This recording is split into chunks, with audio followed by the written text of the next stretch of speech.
I want to take care of the elephant in the room right now, just right off the bat, if you'd be so kind. So you recently lost, we all recently lost someone in the music community, Wayne Swinny, your former toxic twin, bandmate and brother with Saliva, co-founder of Saliva.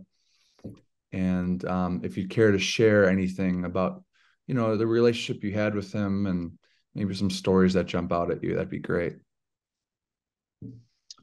Uh, First of all, I just want to send, my love and honor and respect, and just never ending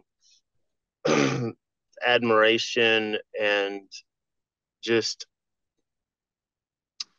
you know, almost, I don't want to say worship, but almost just like semi worship of this man. I want to send that love out to his family, to his daughter, uh, to his sister, um, to the rest of his family, to his mother, uh, and of course to his friends and his fans.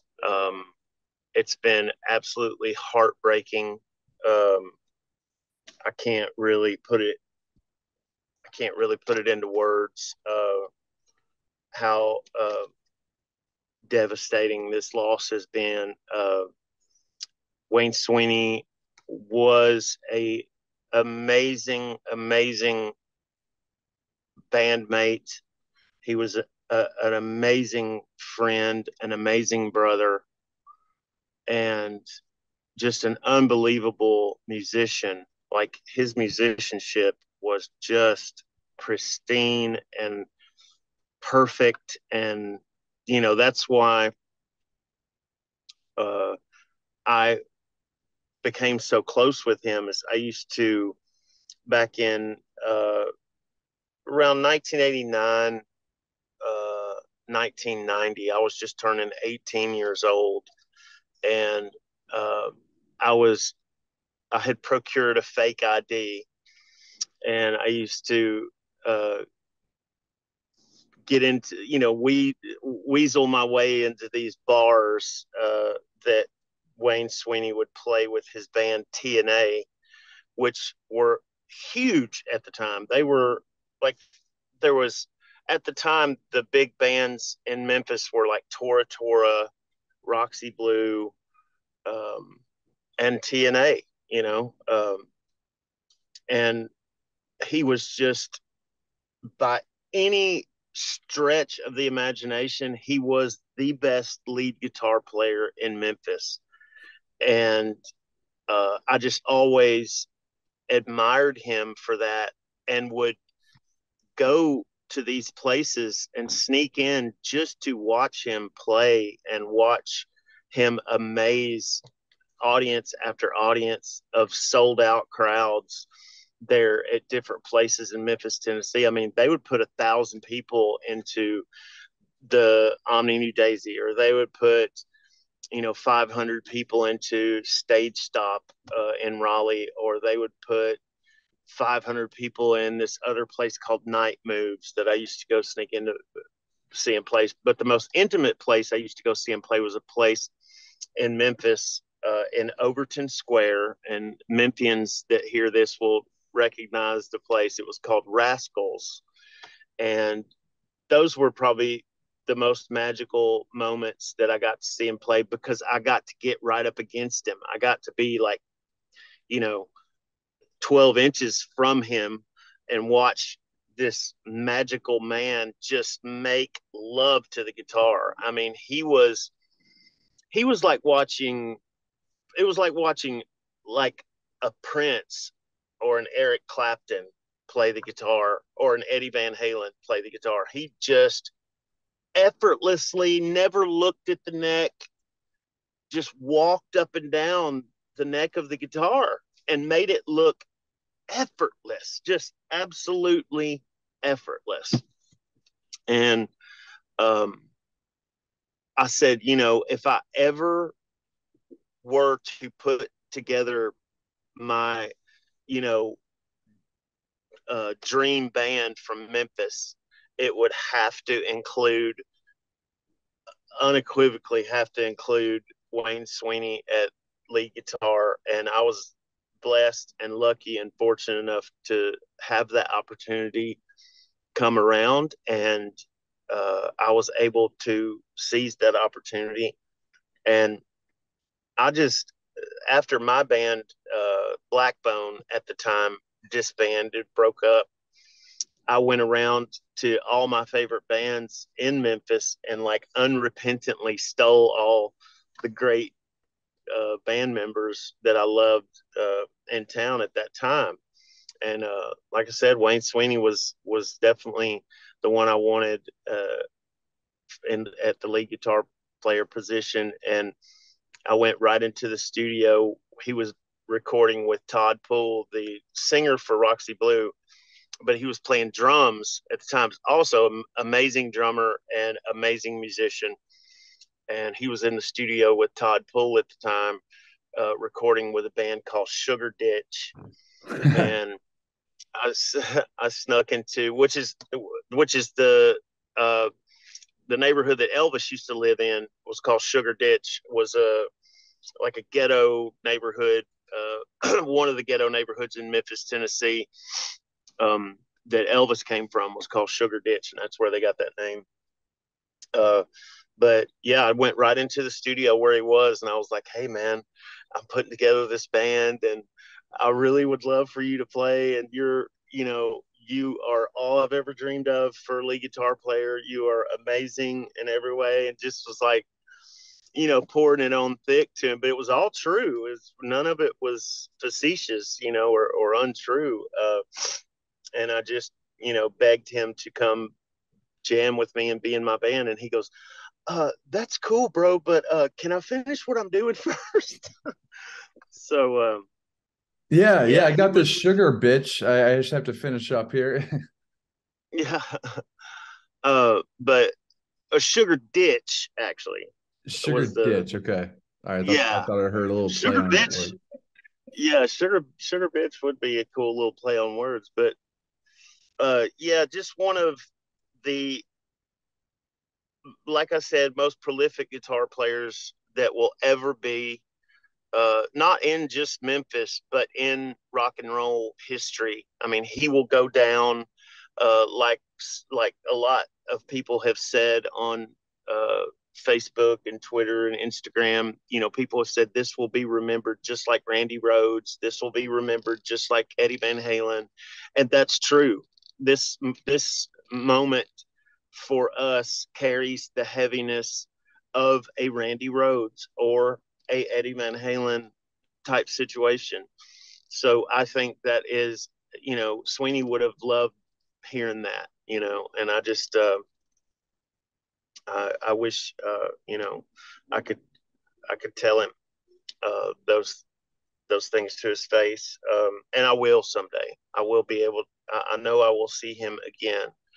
Um, and yeah, he was, not just one of the most amazing guitar players I've ever seen, but one of the funniest. If you knew Wayne Swinny personally, or if you ever got to hang out with him for more than 5 minutes, you understood that he was one of the funniest human beings on the planet. If this man had not went into rock and roll, he could have easily been a stand-up comic or a comedic movie star of the highest caliber, of the highest order. I mean, like, we have a friend and bandmate that played with us for a long time named Johnny Montoya. He was in a band called Full Devil Jacket, and Johnny would say, "I thought I was funny, and then I met Wayne Swinny." Because he, like, I cannot tell you, there are just as many comedic moments with Wayne as there are musical moments with Wayne. And I'm so grateful and so thankful and blessed to be able to say that I got to share all those magical musical moments with him, but I also got to share all those magical comedic moments with him. And he was one of those guys that was funny in a way that was all inclusive of everyone, even if you were the butt of the joke. And I was most definitely the butt of the joke more than 1,000 times. And, but he never made you feel like he was making a sport of you or hurting your feelings or anything like that. He encompassed everyone he got around. Like, you know, he would just hold court on the bus or in a crowd of people, and like people would leave literally in a fetal position on the ground with tears running down their face because he's just that funny. I'm gonna miss him. It's a fine tribute, Josey, and we're here with Josey Scott of Shade Violence and of Saliva fame. And I really appreciate that fine tribute. And yeah, I'm sorry for your loss, and to the Swinny family and the community of Memphis, and to all of us fans of music. You know, life is short, and if you ever get an opportunity to see a band, go see them. I never got to experience you guys live. I never got to experience Wayne Swinny live. I think it was the 20th anniversary of Every 6 Seconds, your major label debut that came out in March 27th of 01. There was a live stream during pandemic, and me and my buddy, we sat in the garage and we just watched, you know, Saliva, the current incarnation, play all those memorable songs. And that's the one thing that stood out to me about Wayne. He was a good time. He seemed like a good time and a good chat. And it's pretty obvious the impact that he's had on you in particularly. So, you know, you talk about funny times and times on the road performing. Specifically, you got to reunite with your brothers at the Blue Ridge Festival. I think it was in South Carolina or North Carolina or something like that. Last year in 2022. How was that, again, that experience of just standing up on the crowd, you know, and seeing everyone again in that element? Just really surreal.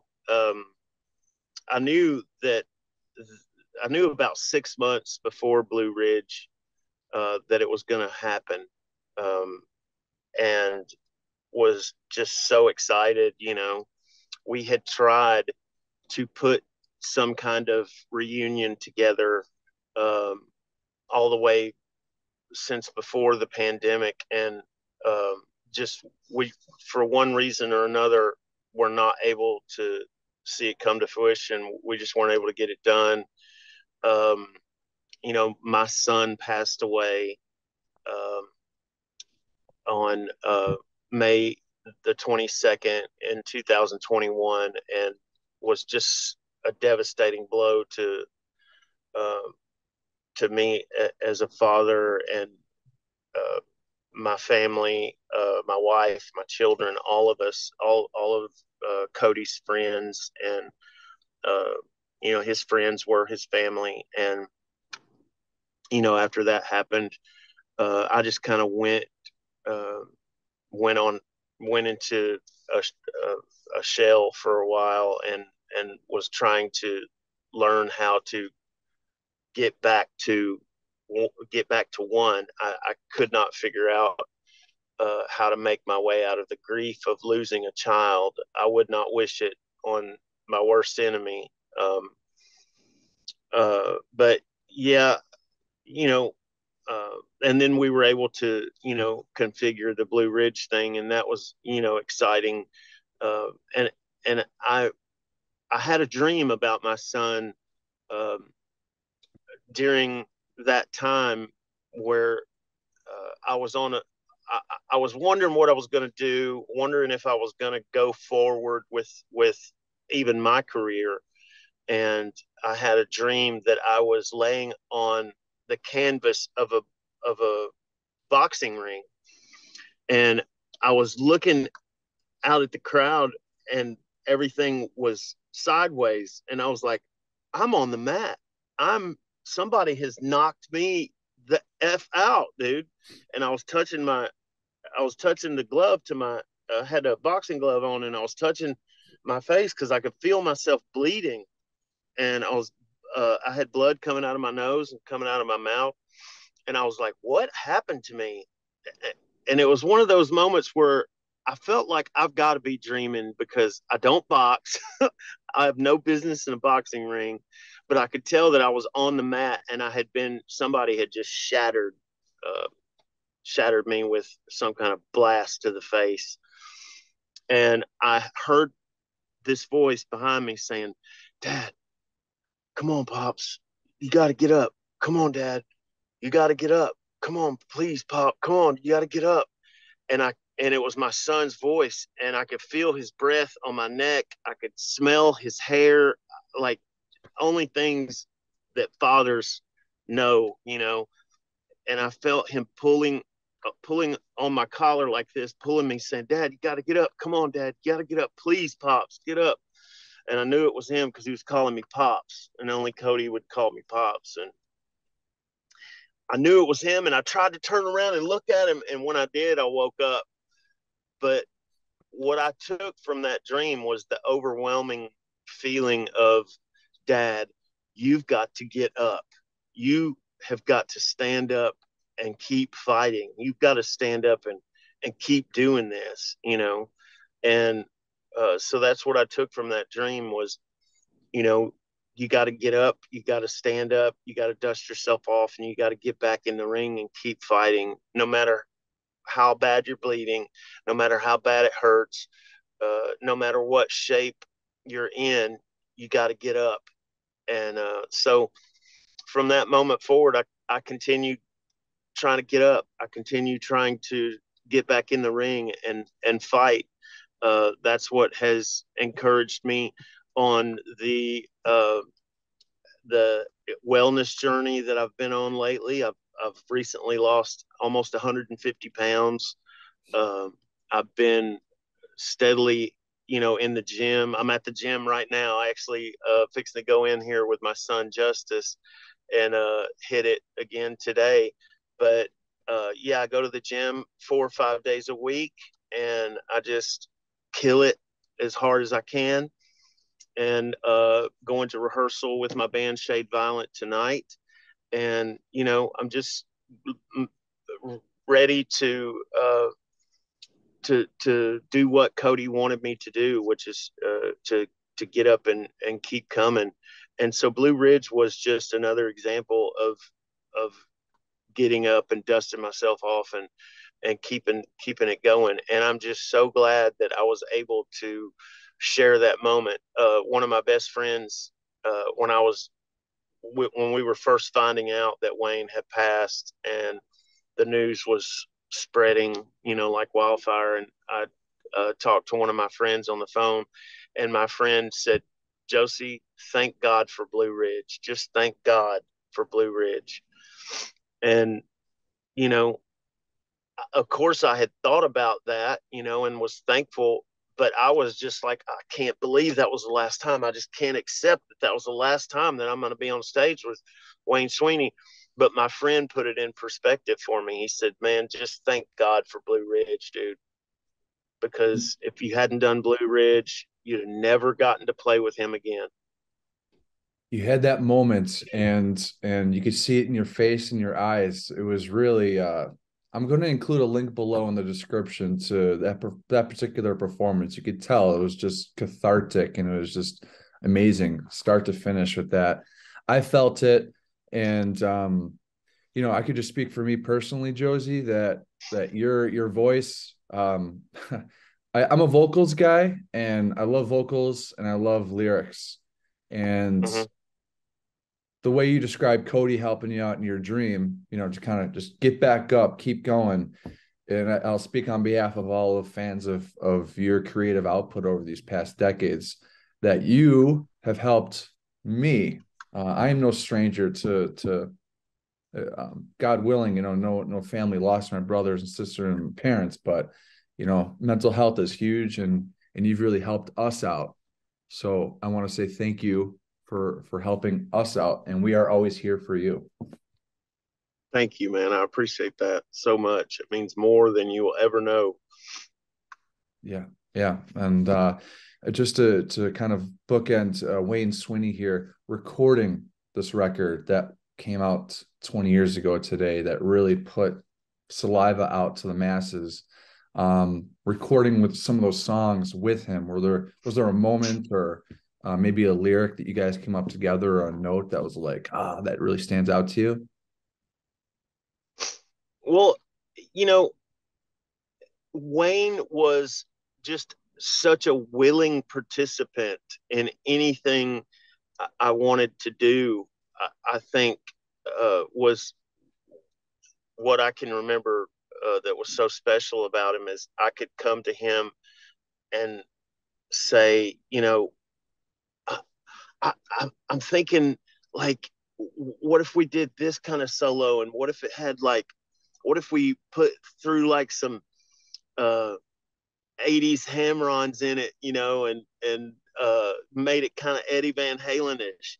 Then he would go right in there and he could just interpret a, a, to the note everything that that was discussed, or as a band the things that we would talk about, or the direction we were trying to go with a song like Click Click Boom or Always or Ladies and Gentlemen, or and then a song that wasn't a single like Holding On, or we did this song called Bleed for Me uh, for one of Ben Affleck's movies, and he could just he could just take the feeling that you had, and he could hear what the song was about. Um, whether it was about a girl, or whether it was about life, or whether it was about death or pain, or some type of hurt that you were going through. He could just interpret that into lead guitar playing, and I really don't know how to put that into words, but he could just other than to say, he could just take what you were feeling inside, or what he was feeling inside, and push it out onto the guitar neck. And Yep. I will never be able to find another human being that will be able, in my opinion, to do that with such proficiency and such talent and such ease, frankly, that he could. We went through, you know, when he went through a divorce, we were writing songs like "How Could You," and he was going through a lot of pain in his life, and his life had been uprooted and disheveled, and everything was, basically his chalkboard was erased, and he had to find his feet again, basically, in his life. And when we wrote those songs, he was, like I said, he was able to take that pain and just interpret it in such a beautiful, perfect way. He was able to push that out onto the guitar neck, and I will never understand it, besides it being the God-given gift of talent that he had. There's no other way of explaining it. Like Elvis said, you could tell that it wasn't. Uh, I can say for me that it's not from me, it's through me. I just have the best seat in the house, like Elvis said. But you could tell with Wayne that it was partially through him, but it was partially from him as well. And it was just amazing to watch. And I will never, I don't think I'll ever experience that again in my life. And I will cherish every second of ever being in the studio with him, or being in the rehearsal space with him, or creating with him, uh, or being on stage with him. My God, just an absolute dynamo.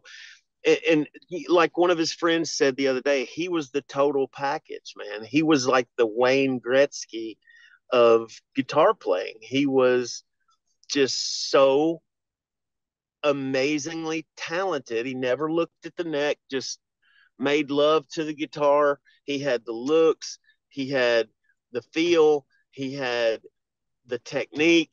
He had his live show was ridiculous. Like he was amazing. You couldn't take your eyes off of him. He was just one of those guitar players like an Eddie Van Halen or a Nuno Betancourt that you just couldn't take your eyes off of him. Yeah, and for those Steve who will Vai, never, like you just yeah, can't yeah, take your having eyes never off of seen him, you describing it the way he plays. I mean, I feel like I got a good, us viewers, we could really picture. Damn, never got to see him live, but thank you, Josey, for kind of bringing that to us. And his sister has a GoFundMe page, because Wayne left, a daughter behind, as I understand, and I'm going to include a link below to that page. So, a little help there it. would Thank be you. beautiful. Yeah, of course, of course. And I'm grateful Blue Ridge happened, and we get to experience that forever. That kind of that experience. And Wayne lives forever through his music and through Josey's future output and through us fans. So fuck yeah, Wayne, thank you. Yes, sir. Thank you, Wayne.